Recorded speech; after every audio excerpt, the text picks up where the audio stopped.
اعوذ باللہ من الشیطان الرجیم بسم اللہ الرحمن الرحیم اللہم صلی علی محمد وآل محمد وعجل فرج آل محمد ولا نادعام۔ تمام مومنین کو جعلی مدد والسلام علیکم ورحمۃ اللہ وبرکاتہ۔ سامعین گرامی قدر، حال ہی میں ایک جو سانحہ ہوا Ebrahim Raisi former president of Iran, جو ایک ایئر کریش کی وجہ سے جن کی ڈیتھ ہوئی ہے، اس پر مختلف لوگوں کی مختلف آراء آ رہی ہیں کہ کچھ لوگ اس پر اظہار افسوس کر رہے ہیں، کچھ اس پر خوشی منا رہے ہیں۔ انہی میں سے ایک یہ مولوی اللہ یاری، اس نے تو خیر گالیاں تک دی ہیں، وہ اس کی اب جہالت ہے، وہ ہم اس کا کچھ نہیں کر سکتے، کیونکہ اس بندے کے پاس دلائل تو کچھ ہے نہیں کہ میں نے سکہ افراد سے سنا ہے، یہ ہے وہ، الغرض یہ جو بھی اپنی ویڈیوز میں آگے جو کرامات دکھاتے ہیں ماشاءاللہ حضرت۔ اس پہ ہمارے ایک اہل سنت بھائی ہیں مفتی فضل ہمدرد صاحب حافظ اللہ تعالی، انہوں نے کچھ اپنے خیالات کا اظہار کیا کہ دیکھیں جی یہ اللہ یاری نے انتہائی گھٹیا حرکت کی ہے، وہ ابراہیم رئیسی صاحب بڑے اچھے بندے تھے، یہ ہے وہ ہے، many more things like that۔ تو وقت ضائع کیے بغیر ہم ڈائریکٹلی چلتے ہیں مفتی فضل ہمدرد صاحب کی ویڈیو کی طرف، اور اس کے بعد انشاءاللہ تبارک و تعالی آپ کے سامنے کچھ شیعہ سنی کتب سے ہم وضاحت رکھیں گے کہ آیا علمی میدان میں جذبات کی کیا قدر و قیمت ہوتی ہے اور بغیر دلیل کی کسی بھی بات کو ایکسیپٹ کیا جا سکتا ہے یا نہیں۔ بسم اللہ۔ حسن اللہ یاری صاحب، ان کی ویڈیو میرے سامنے آئی ہے جس میں نے یہ دیکھا کہ یہ ایرانی صدر ابراہیم رئیسی کے بارے میں نامناسب الفاظ کے اندر تبصرہ کر رہے ہیں۔ مجھے ان سے یہ توقع نہیں تھی، اور ان کو میں یہ سمجھ رہا تھا کہ ایک محقق انسان ہے، لیکن انہوں نے جب یہ زبان استعمال کی ہے، یقین جانے کہ ان کے بارے میں جو شکوک و شبہات ہیں کہ خاص ایجنڈے پر کام کر رہے ہیں، وہ کبھی ہوتے جا رہے ہیں، کیونکہ یہ گفتگو ایک ایسے شخص سے کہ جو کتاب کی باتیں کرتا ہو، جو یہ کہتا ہو کہ جناب میں محقق ہوں، میں بات تحقیق سے کرتا ہوں، زیب نہیں دیتی اور نامناسب بات ہے۔ تو میں نے آپ کو بتایا نا کہ یہ تکفیری ہے، خواہ یہ اس لبادے کے اندر آئے، اہل بیت کے نام کے اوپر آئے۔ کچھ لوگ اپنے شیعوں کو کافر کہتے ہیں، مرجعیت کو کفر کہتے ہیں، تو بھائی ان سے صحابہ کرام کہاں بچ سکتے ہیں؟ جی سامعین گرامی قدر، ڈیفینیٹلی آپ نے فضل بھائی کا ویڈیو دیکھ لیا ہوگا۔ دیکھیں مفتی صاحب، اصل بات یہ ہے کہ 90% جو شیعہ سنی عوام ہے وہ جڑی ہے جذبات کے ساتھ، علمی دلائل ان سے بالکل دور کر دیے جاتے ہیں، جس کی وجہ سے ان بیچاروں کو پتہ ہی نہیں ہوتا کہ آیا ہم نے کس کی طرف جانا ہے اور کس کی طرف نہیں جانا۔ یہ ایک بہت بڑا موڈ آف کنٹینشن ہے، اور اسے علمی لحاظ سے اگر حل کیا جائے تو پھر میرے نزدیک ہی زیادہ بہتر رہے گا، کچھ آ کے ایک دوسرے پہ کیچڑ اچھالنا یا پھر طرح طرح کی باتیں کرنا۔ سب سے پہلی بات تو جو آپ نے کہی ہے کہ جو طبقہ اپنے ہی علماء، اپنے ہی فرقے کے علماء کو گالیاں دیتا ہو، ان کی تکفیر کرتا ہو، وہ صحابہ کو کیسے بخشے گا؟ تو اس پر آپ ذرا ہماری ایک عرض سن لیں کہ اللہ یاری کا مکتب اہل بیت سے کوئی تعلق نہیں ہے، یہ وہ بدبخت شخص ہے جو ائمہ معصومین صلوات اللہ علیہ مجمعین کے فرزندان کو بھی کافر کہتا ہے، نعوذ باللہ من ذالک۔ جناب زید شہید کے بارے میں اور دیگر جو شہزادگان اہل بیت ہیں، یہ ان پر بھی بکواس کرتا ہے، اور جن کی کتابوں سے باقاعدہ یہ احادیث پڑھ رہا ہوتا ہے، شیخ طوسی ہیں، علامہ مدرسی ہیں، شیخ صدوق ہیں، ان کی اسماء الرجال کی کتابوں کو یہ ڈس آن کر دیتا ہے، اور اپنی مرضی کے تحت، اپنی مرضی ہے تو انہیں آن بھی کر لیتا ہے۔ یہ انتہائی فاسد العقیدہ قسم کا شخص ہے، اور اس کا ہمارے مکتب سے کوئی تعلق نہیں ہے۔ دوسری بات، مفتی صاحب پہلے بھی ہم کئی ویڈیوز میں وضاحت کر چکے ہیں، جس طرح اہل سنت و جماعت میں بریلوی، دیوبندی اور اہل الحدیث ہیں، مکتب اہل بیت میں بھی اصولی اور اخباری دو گروہ موجود ہیں، کیونکہ اصولی 90% ماشاءاللہ اہل سنت ہی ہیں، لیکن پھر بھی وہ اپنے آپ کو اگر شیعہ کہتے ہیں تو چلیں، ان کی مرضی ہے۔ تو اس میں بیسیکلی یہ دیکھنا چاہیے تھا کہ آیا اصولیوں میں اخباریوں میں کیا کیا فرق ہے، محدثین میں، مجتہدین میں کس بات پر تفریق رہی ہے، کیا معاملات تھے، کیا یا محل نزاع چیزیں تھیں۔ اب سب سے پہلی بات، آپ نے مرجعیت کہا ہے، تو ان لوگوں کا جو یہ انقلاب ہے، ان کا جو قیام ہے نام نہاد، وہ مرجعیت نہیں ہے فضل بھائی، that's not مرجعیت۔ مرجعیت کسے کہتے ہیں؟ یہ احتجاج شریف تبرسی میرے پاس موجود ہے، صفحہ نمبر 549 پہ، یہاں حضرت بقیت اللہ امام زمانہ اجل اللہ کی توقیع موجود ہے۔ وَأَمَّا الْحَوَادِثُ الْوَاقِعَةُ فَارْجِعُوا فِيهَا إِلَىٰ رُوَاةِ حَدِيثِنَا فَإِنَّهُمْ حُجَّتِي عَلَيْكُمْ وَأَنَا حُجَّةُ اللَّهِ۔ میری غیبت میں پیش آنے والے حوادث و واقعات میں میرے احادیث کے راویوں کی طرف رجوع کرو. امام زمانہ عجل اللہ نے مجتہدین کی طرف نہیں محدثین کی طرف جانے کے لیے کہا تھا، اور ان کی جتنی توضیحات المسائل ہیں اٹھا کے دیکھ لیں، کہیں آپ کو کوئی حدیث معصوم نہیں ملے گی، یا مرجع ہیں ہی نہیں. مفتی صاحب یہ لوگ مرجع ہیں ہی نہیں، ان پہ مرجعیت کا اطلاق خود جہل ہے، یہ مرجع ہیں ہی نہیں. اور دوسری امپورٹنٹ بات، ہم نے پچھلی ویڈیو میں 2 کتابیں پیش کی تھیں انہی کے اکابرین کی. یہ بشیر نجفی صاحب کی احکام شاعر حسینی و پیغامات، جس میں انہوں نے منع کیا تھا اس مسئلے میں کہ مولا حسین کے مکتب کو دنیاوی مقاصد کے حصول کے لیے استعمال نہ کیا جائے. پھر اسی طرح یہ نعیم قاسم صاحب کی حزب اللہ، اور یہ کوئی عام بندہ نہیں ہے، ڈیپٹی سیکرٹری جنرل حزب اللہ رہ چکا ہے نعیم قاسم. انہوں نے بھی کہا تھا کہ شیعہ پولیٹیشنز نے ہماری شیعہ کونسل کی بہت زیادہ مخالفت کی تھی، اور سب سے زیادہ مخالفت کی تھی باقاعدہ شیعہ پولیٹیشنز نے. یہ بات بھی یہاں واضح ہے. الغرض بہتر پہلی بات تو یہ کہ اگر وہاں تکفیر کا مسئلہ آ گیا ہے مولوی اللہ یاری کی طرف سے، تو سب سے پہلے تو میں آپ سے کہوں گا کہ یہ کیا ہے. توحید ایمان مع حسام الحرمین، احمد رضا بریلوی صاحب کی 2 کتابوں کا مجموعہ، جس میں بریلوی دیوبندی وہابی sorry not Barelvi from Barelvi to Deobandi and وہابی، تکفیر کے بڑے بڑے فتوے اس میں جڑے گئے ہیں ماشاءاللہ. پھر اس کے جواب میں سامعین گرامی قدر خلیل احمد سہارنپوری صاحب کی المحند علی المفند سوری. الغرض یہ ایک طویل سلسلہ ہے، and it's just I said never ending story.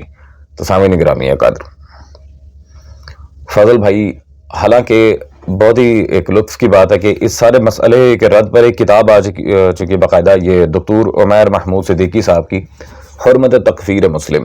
یہ ضخیم انہوں نے کتاب لکھی ہے اس مسئلے میں، اور کافی تفصیل باقاعدہ ڈسکس کیا ہے سارے معاملات کو، کس طرح سے یہ کفر کے فتوے وغیرہ لگائے جاتے ہیں، many more things like that. خیر یہ بات تو ساری کی ساری الگ ہے. ہمارا ڈسکشن بیسیکلی سامعین گرامی قدر، ہمارا جو مین ڈسکشن ہے وہ چل رہا تھا احمد رئیسی صاحب کے لحاظ سے اور انقلاب ایران کے لحاظ سے. فضل بھائی کاش کہ آپ نے انقلاب ایران کے بارے میں پراپرلی ریسرچ کی ہوتی، اور ان انقلابی حضرات کی جو نام نہاد آیت اللہ حضرات ہیں ان کی اپنے کتابیں پڑھی ہوتی ہیں. خود ایران کے اندر بہت سے ایسے لوگ ہیں جو انقلاب کی حمایت نہیں کرتے. اس کی میں دلیل دوں گا باقاعدہ. یہ جواد نقوی صاحب کی کتاب میرے پاس موجود ہے اس وقت، حامیان دین و حاملان دین. اس میں پیج نمبر 179 پر مولوی جواد صاحب نے بالکل واضح دکھا. اسی طرح جب کم میں جاتے ہیں تو وہاں پر بہت سارے عمامہ باندھے ہوئے بیٹھے ہوتے ہیں. جب یہ اپنے ہم وطن اور ہم زبانوں سے بات چیت کرتے ہیں تو وہاں بھی انقلاب کا کوئی حامی نظر نہیں آتا. ہمارے زائرین بعض اوقات بہت گھبرا کر واپس آتے ہیں کہ وہاں تو کوئی انقلاب کا حامی ہی نہیں ہے. سبحان اللہ. سامعین گرامی قدر ایسا کیوں ہے؟ کیوں علماء مخالفت کرتے ہیں یہ انقلاب خمینی کی؟ ابراہیم رئیسی صاحب بھی اس انقلاب کا حصہ رہے ہیں، اور فضل بھائی بہت ساری ایسی باتیں ہیں جنہیں باقاعدہ ڈسکس کرنا چاہیے تھا، لیکن دنیا نے ڈسکس کیا نہیں، کیونکہ ان کی زیادہ تر یہی کوشش ہوتی ہے ان کی انقلابی تاریخ پر جو کتابیں انہیں سم ہاؤ بین کروا لیا جائے، سم ہاؤ انہیں ناپید کروا دیا جائے، اور پرٹیکولرلی پاکستان میں تو انہیں نہ ہی آنے دیا جائے، کیونکہ جب وہ کتابیں فقیر کے ہاتھ لگتی ہیں وہ پھر ان بیچاروں کا سارا وہاں پول کھل جاتا ہے. الغرض کہنے کو بہت ساری باتیں ہیں فضل بھائی، بہت ساری دلائل بھی بہت سارے ہیں. میں اختصار کا دامن تھامتے ہوئے آپ کے سامنے یہ بات کر رہا ہوں، کیونکہ اگر میں تفصیلاً دلائل دینے پہ آتا تھا تو مجھے کم از کم ایک اشرہ چاہیے تھا. میری تقلید پہ، نظام اجتہاد پہ، انقلاب پہ، ولایت فقیہ پہ درجنوں ویڈیوز موجود ہیں، اور ان میں سے میں نے کہیں بھی قرآن و حدیث کا حوالہ نہیں دیا، کیونکہ یہ لوگ قرآن و حدیث کو مانتے ہی نہیں ہیں. جیسا کہ آپ نے بھی ویڈیو میں دکھایا کہ وہ ابراہیم رئیسی صاحب قرآن اٹھا کے کہہ رہے ہیں قرآن ہمیشہ زندہ رہے گا، ہمیشہ بلند رہے گا. ٹھیک ہے، 100 بسم اللہ، 100 بسم اللہ. قرآن کی نعوذ باللہ من ذالک حرمت پہ کون شک کرتا ہے؟ لیکن کہیں کچھ تاریخ کا ایک رزمیہ بھی یہاں پہ آ کے فٹ ان آتا ہے. یہ کہیں وہ لوگ تو نہیں ہے حسبنا کتاب اللہ کہ ہمیں صرف قرآن کافی ہے. اہل بیت کجاست؟ اہل بیت کہاں ہیں؟ وہ اگر اتنے ہی پکے ہیں دین پہ تو جا کے حدیث ثقلین کا دعویٰ پیش کرتے کہ قرآن اور اہل بیت، پھڈا ہے ہی اہل بیت کے اوپر، پوری امت میں پھڈا اس ٹائم اہل بیت کے اوپر ہے. ان کی خلافت کو غصب کیوں کیا گیا؟ ان کے حق کو پامال کیوں کیا گیا؟ اصلاً جو ہمارے یہاں محل نزاع ہے وہ ہے حق اہل بیت. اللہ اکبر. خیر اس بات کو اب کنکلوڈ کرنا ہے ہمیں کچھ دلائل دے کے. تو سب سے پہلے تو جو مسئلہ ہے انقلاب کی اتنی مخالفت کیوں ہے، یہ میں آپ کے سامنے مرتضیٰ مطہری کی کتاب پیش کرنا چاہ رہا ہوں، انقلاب اسلامی کی فکری بنیادیں. اس میں صفحہ نمبر 57 پر واضح لکھا کہ بنیادی طور پر ایک لمحے کے لیے بھی نہیں رکتا اور نہ ہی رکنا چاہیے. ہر لمحہ مقابلے کی جو بھی صورت و حقانیت اس کے ساتھ ہوتی ہے. اس طرز تفکر کی بنیاد پر وہ گروہ اپنے طور پر کوشاں ہے کہ اسلام کو انقلابی کر دے، نہ کہ انقلاب کو اسلامی بنائے. استغفر اللہ. اور اسلام کا معیار سب جگہ مقابلہ ہی قرار دیتا ہے. لا حول ولا قوت الا باللہ. یہ انقلابی ٹولے کے بارے میں خود مرتضیٰ مطہری نے اپنی کتاب میں 2 ٹوک الفاظ میں لکھا ہے. یہ میں نہیں کہہ رہا، یہ احمد رئیسی صاحب کے جوڑی دار حضرات اپنی کتابوں میں لکھ رہے ہیں. یہ واضح دیکھ سکتے ہیں. اور دوسرا مفتی صاحب، بیسیکلی ہمارا انسانیت کی اگر آپ بات کرتے ہیں، کیا اہل بیت کے معاملے میں انسانیت نہیں دکھانی چاہیے ہمیں؟ ابراہیم رئیسی کی جب ڈیتھ ہوئی ہے، امام رضا صلوات اللہ علیہ کی آمد تھی باقاعدہ، اور یہ کیا ہے، یہ کالا پرچم کیوں لگایا جا رہا ہے؟ مولا رضا کی آمد پر، مولا رضا کے حرم پر ہی کالا پرچم لگایا جا رہا ہے. لا حول ولا قوت الا باللہ. تو ائمہ اہل بیت کے لحاظ سے انسانیت کہاں گئی پھر؟ فضل صاحب، ائمہ اہل بیت کے لحاظ سے انسانیت کہاں گئی پھر؟ اگر آپ کو انسانیت کی اتنی بات کریں گے تو جو انسانیت کے لیے سب سے بڑی مشعل راہ ہے، جو ہیومینٹی کے لیے سب سے بڑی انسپریشن ہے، حضرت امام علی ابن موسیٰ رضا صلوات اللہ علیہ. آپ اور ہم دونوں ظاہر بھی ہیں مولا رضا کے، آپ کو تو بہتر پتہ ہے. تو میرے مولا رضا کی آمد کو فراموش کر کے احمد رئیسی صاحب کی ڈیتھ کو وہاں پہ کیوں اتنی امپورٹنس دی گئی ہے؟ کیا والی خراسان صلوات اللہ علیہ کی حیثیت ان کی نظم ایران کے صدر جتنی بھی نہیں ہے؟ نعوذ باللہ من ذالک، استغفر اللہ. بیسیکلی ہمارا معاملہ یہ تھا. باقی احمد رئیسی صاحب کی ڈیتھ ہوئی ہے نہیں ہوئی، اس سے ہمیں کوئی غرض نہیں ہے. نہ ہم کوئی پارٹی کر رہے ہیں، نہ ہمیں بڑا دکھ ہے جی کہ بہت بڑی کوئی اسلامی شخصیت کی ڈیتھ ہو گئی ہے. ہمارے ان سے عقیدے میں اختلاف ہے، جو سیدھی سی بات ہے. وہ اصولی حضرات ہیں، ہم اخباری ہیں. عقیدے کا اختلاف اور ہے، لیکن ہم کسی کی موت کا مذاق نہیں اڑاتے. ہاں، اب سب سے امپورٹنٹ مسئلہ آگے مزید ڈسکس کریں، جو لٹرلی دل دہلا دینے والی بات ہے کہ یہ انقلابی ٹولہ، یہ احمد رئیسی صاحب اور جتنے یہ سارے ان کی جوڑی دار تھے، اللہ اکبر، یہ سب کے سب گستاخ مولا حسین ہے، امام حسین کے گستاخ. اور یہ بھی میں اپنے پاس سے نہیں کہہ رہا. Let me show you the reference. یہ ان کے حجت الاسلام نام نہاد مصطفیٰ عزالدین نجف آبادی صاحب کی کتاب ہے، آیت اللہ منتظری، ان کے افکار و کردار پہ. یہ بھی انقلاب کے بہت بڑے ایک حامی تھے، جو یہ رئیسی صاحب اور خمینی صاحب کے گروپ کے تھے. صفحہ نمبر 70 پر استغفر اللہ ربی وتوب الیہ، انہوں نے ایک ایسی عبارت لکھی ہے کہ آپ کو پڑھتے ہوئے گھن آئے گی باقاعدہ. علم امام حسین پر بحث و جدال میں ساری طاقت صرف ہونے لگی. مخالفین کا دعویٰ تھا کہ شہید جاوید میں علم امامت کا انکار کیا گیا. استغفر اللہ، چونکہ منتظری نے اس کتاب کی تعریف کی تھی. استغفر اللہ ربی وتوب الیہ، استغفر اللہ، استغفر اللہ. جس کتاب میں مولا حسین کے علم کا انکار کیا گیا، نعوذ باللہ، میرے مولا و آقا غریب کربلا کو جہل سے نسبت دی. استغفر اللہ، نقل کفر نباشد. اس کتاب کی تعریفیں کرتے پھر رہے تھے یہ انقلابی حضرات. یہ خود اپنی کتاب میں انہوں نے 2 ٹوک الفاظ میں لکھا ہے. اس میں کوئی یہ متنازع بات نہیں ہے. الغرض سامعین گرامی قدر، جیسا کہ میں نے پہلے بھی عرض کیا تھا کہ بہت سارے ایسی کفریات ان کے اندر پائی جاتی ہیں.